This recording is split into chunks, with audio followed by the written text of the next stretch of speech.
El 8 de septiembre de 1813, la Asamblea General Constituyente concluye su primer ciclo de sesiones luego de un febril y prolífico proceso legislativo. Se había prohibido la tortura, se había otorgado derechos a los pueblos originarios y se había establecido el himno y el escudo como dos símbolos del proyecto revolucionario. Sin embargo, la cordialidad que aparentaban los miembros de la Logia Lautaro, el grupo que lideraba el proceso político, comenzaba a resquebrajarse. Carlos María de Alvear por un lado, José de San Martín por el otro. Los oficiales que un año antes habían llegado juntos para liderar el proceso revolucionario, cada día estaban más enfrentados. La logia ha muerto para nuestros fines. ¿Ha muerto? ¿O la mató Alvear? Con sus sueños de Napoleón de Pueblo Chico. Carlos de Alvear lideraba una facción política más conservadora que proponía avanzar con los cambios en forma gradual, dilatando la sanción de la Constitución y la independencia. José de San Martín estaba entre quienes querían llevar a cabo el programa de la Logia Lautaro en todos sus puntos. Es decir, ir a fondo y rápidamente con la declaración de la independencia, la sanción de una constitución que la sustentara y buscar garantizarla a través de la victoria en la guerra contra los realistas.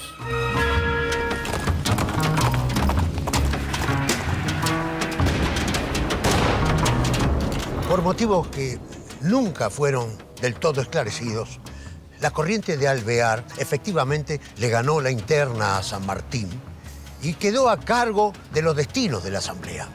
San Martín fue apartado de la política de la ciudad y enviado al mando del Ejército del Norte. Se dice que al no conseguir la Constitución y la independencia, la Asamblea fracasó. Eso puede ser verdad, pero también es verdad que cada momento hay que entenderlo en su tiempo y en su contexto. Y en su tiempo y en su contexto, la Asamblea General Constituyente de 1813 dio un paso muy significativo que recién se plasmó en 1816.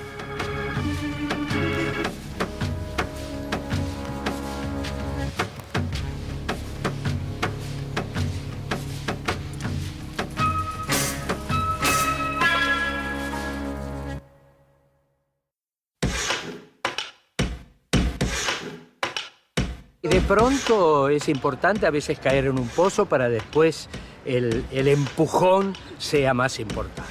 Puede ser que el fracaso te dé fuerza para seguir adelante. Aparte, por ahí los logros son muy chicos en comparación a los fracasos que podemos acarrear cada persona o un grupo de personas. Es verdad, nunca hay que dejar de luchar. Es la lucha por la vida. Todo lo que podríamos llamar fracasos en el medio de 1810 a 1816 fueron todos peldaños que se fueron poniendo uno arriba del otro para llegar finalmente a 1816. Mariano Moreno resucita ahora, no creo que esté contento. La idea de Castel, de San Martín, de Bolívar en Latinoamérica no era esto. Yo no me quedo con una Argentina chiquitita. O sea, no hubo fracaso porque la experiencia terminó siendo, bueno, nuestra independencia. Latinoamérica no tiene que haber frontera. Eso es el sueño de lo de 1810.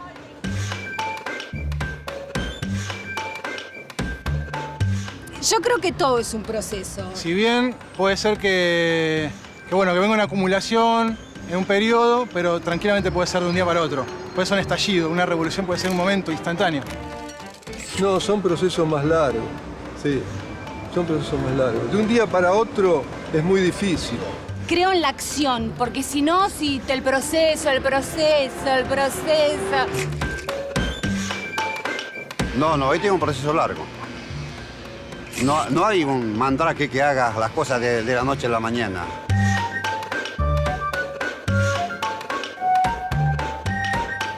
Que sigamos todo bien, adelante.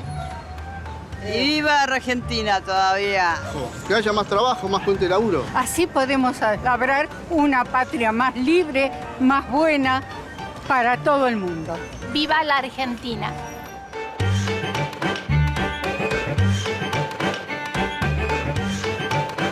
Me gustaría que la Argentina triunfe en este proceso latinoamericano. Espero que esto sea el triunfo definitivo de nuestro país y de nuestra patria. Y adelante, somos un país grande. Nada más.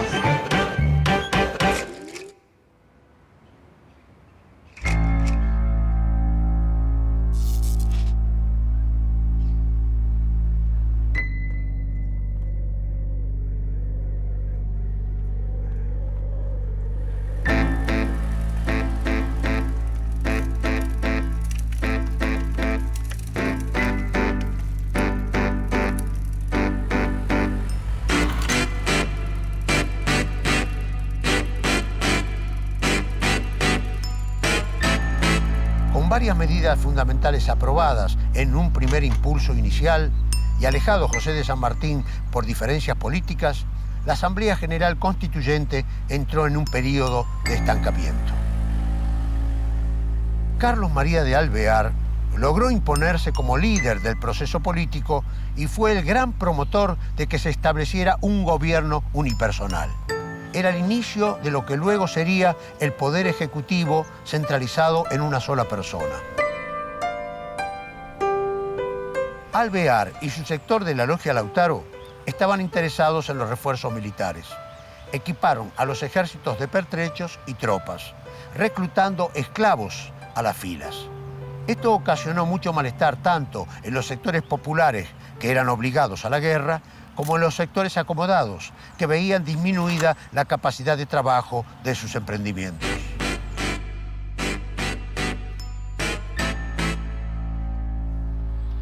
Un ejemplo claro fue cuando se ordenó el reclutamiento forzado al ejército de los ayudantes de panadería. Generó un descontento entre los ayudantes de panadería y también entre los dueños de la panadería. Y a partir de ahí, el pan aumentó de precio y también aumentó la bronca de la gente. Una vez instalado en el poder de la Asamblea en septiembre de 1813, Carlos de Alvear comenzó a postergar el anhelo de la declaración de la independencia y la redacción de una constitución. Al mismo tiempo, creó el cargo de director supremo en inicio del Poder Ejecutivo, designando en el puesto a su tío Gervasio Antonio de Posadas, quien asumió el 31 de enero de 1814.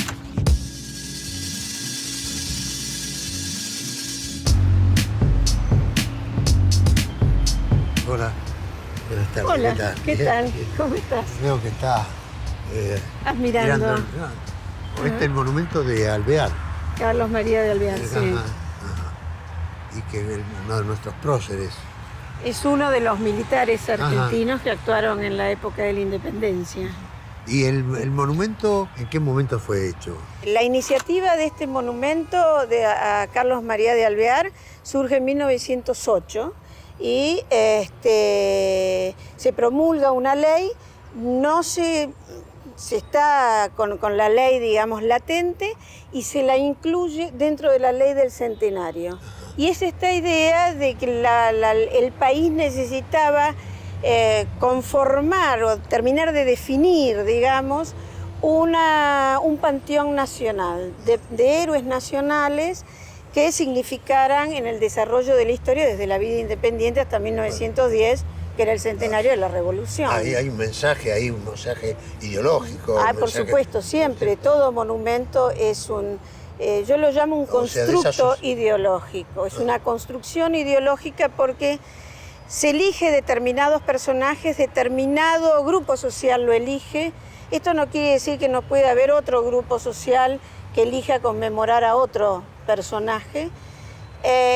Y en este caso creo que entra dentro de todos aquellos que de alguna manera participaron de la construcción de la nación desde 1810 en adelante.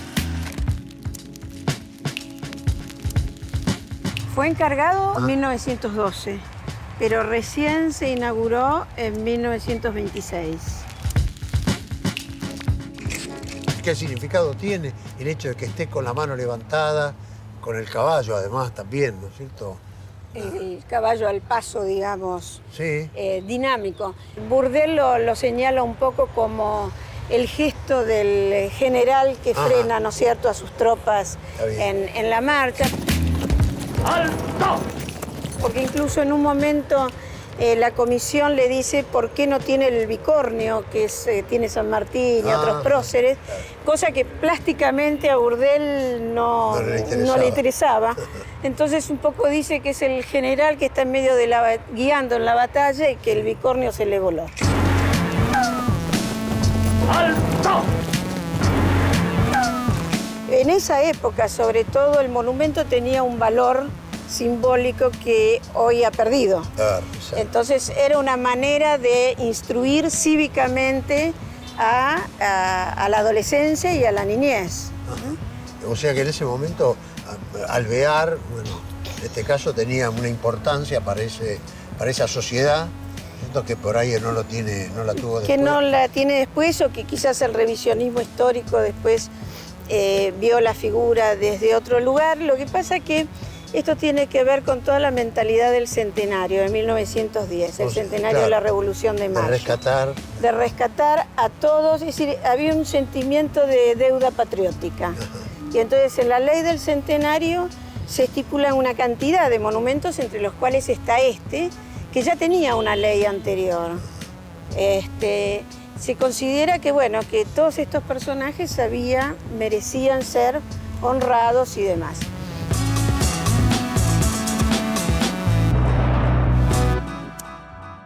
Este hombre, Carlos María de Alvear, supo convertir la dispersión de la Asamblea General Constituyente en un órgano de apoyo al director supremo.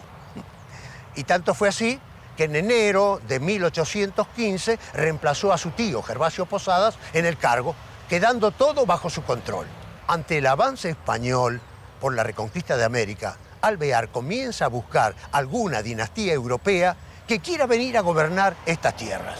Sus gestiones llegan a solicitar un protectorado a la corona británica. De la mano de este hombre, en anhelo de la Constitución, solo quedó en algunos manuscritos que comenzaron a circular como borradores. Y al mismo tiempo, el plan de la independencia parecía naufragar.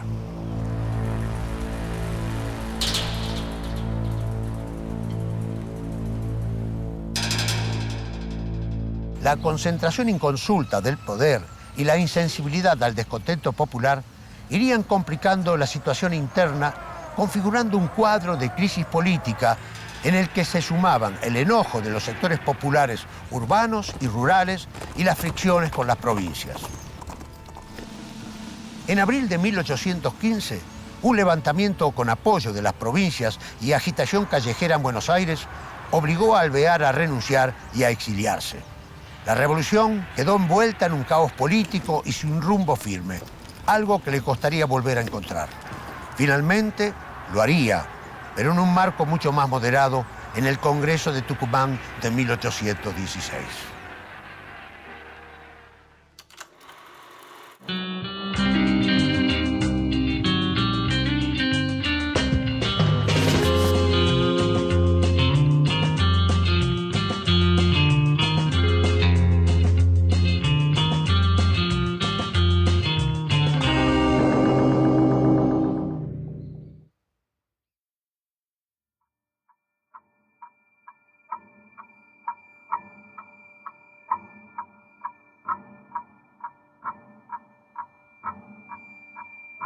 La historia de la invención del escudo nacional es incierta porque no hay pruebas explícitas. Lo cierto es que ante el avance de la soberanía que significaba la Asamblea, era necesario, era fundamental cambiar los sellos de Fernando VII, que todavía seguían vigentes para todo acto oficial. Era un acto simbólico, pero con un enorme peso político.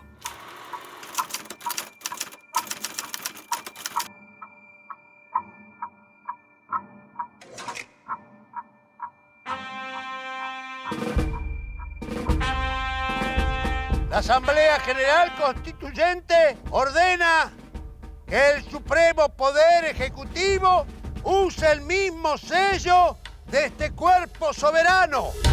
El escudo, adoptado como sello por la Asamblea, apareció por primera vez en una carta de ciudadanía, el 22 de febrero de 1813. Las armas de la Asamblea representan las dos manos entrelazadas sosteniendo el gorro frigio de la libertad e iluminadas por los rayos del naciente sol inca y circundados por la oliva de la paz y el laurel de la victoria.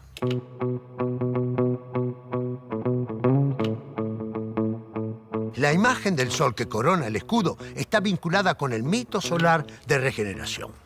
En Europa, los revolucionarios evitaron usarlo porque estaba directamente vinculado con la monarquía. Pero nosotros, en América, lo vinculamos a Inti, que estaba conectado más con nuestro pasado incaico. Más allá de las peleas y disputas, la Asamblea General Constituyente iba sembrando imágenes de una nación que aún no existía.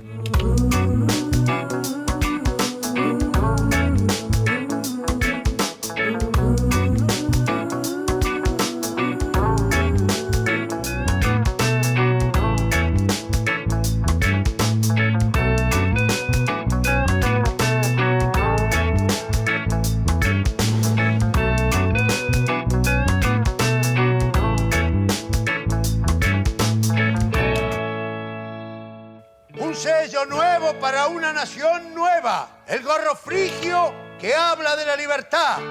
Las manos estrechadas simbolizando la unión y la igualdad. Los laureles de la victoria y el olivo de la paz. Y un sol radiante que nos recuerde la grandeza incaica. Un sol que es vida, fuerza y nacimiento. ¡Viva la Unión Americana! ¡Vivan los pueblos libres! ¡Viva!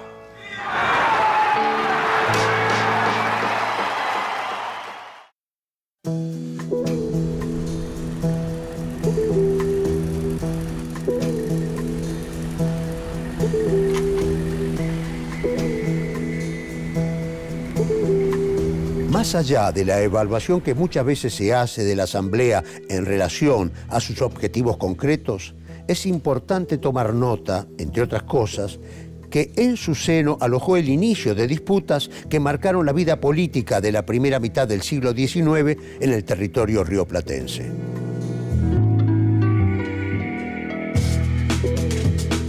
Una disputa clave es la que tiene que ver con la discusión por la forma de organización del territorio. La puja entre el enfoque centralista y el confederal, que años después se transformaría en la disputa entre federales y unitarios.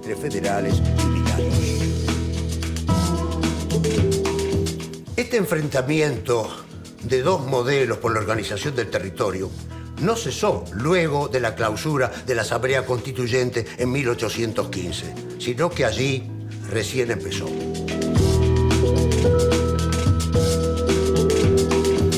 Si el modelo centralista y porteño había triunfado en 1813 al expulsar de la reunión a los diputados orientales que respondían a Gervasio Artigas, su victoria solo fue momentánea, mostrando cómo durante la Revolución nada sería permanente. De hecho, el mapa fue cambiando. En nombre de la autonomía, Artigas se opuso al centralismo porteño y propuso reemplazarlo por un sistema confederal en el cual todas las provincias estaban en igualdad de condiciones. Todos coincidían en la necesidad de un gobierno central, pero lo que se discutía era el grado de autonomía e influencia que tendrían los poderes locales, tanto en ese gobierno central como en sus jurisdicciones.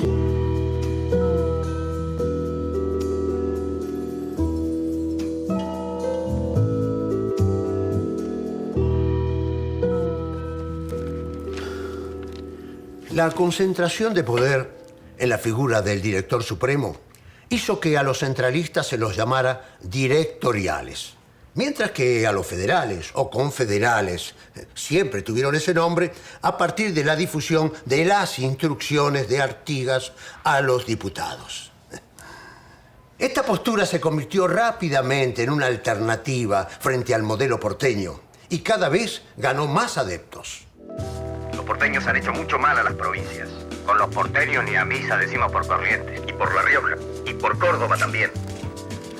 En resumen, en el seno del proceso político de la Asamblea se configuraría los orígenes de las disputas por la forma de organización del gobierno y de la soberanía. Y que luego, desde 1824, comenzaría a cristalizarse en dos bandos, unitarios y federales.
La situación política era insostenible.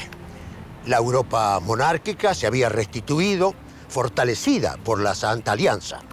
Las Provincias Unidas del Río de la Plata se encontraban que estaban cercadas por las fuerzas realistas que habían recuperado casi la totalidad de América. El descontento popular iba en aumento debido a la guerra y a las dificultades económicas. La relación de Buenos Aires, la relación política de Buenos Aires con las provincias del interior era cada vez peor, debido a la concentración de poder inconsulto de Alvear, mientras que crecía la ascendencia de Artigas y su prédica federal e independentista. Todo parecía naufragar.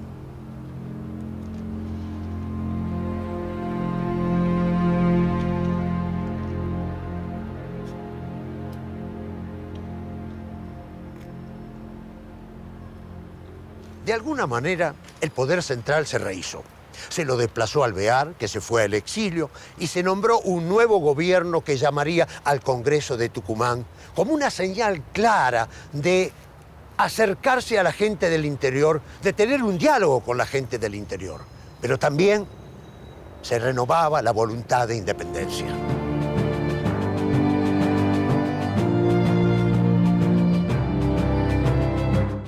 La Asamblea General Constituyente de 1813 fue un gran laboratorio de política revolucionaria. ¡Ahora lucharemos por la independencia! ¡Viva la República! Transitó momentos de radicalidad, posiciones moderadas y situaciones cuestionables. Conoció de grandezas y también de mezquindades. Y, por supuesto, tuvo sus errores y sus aciertos.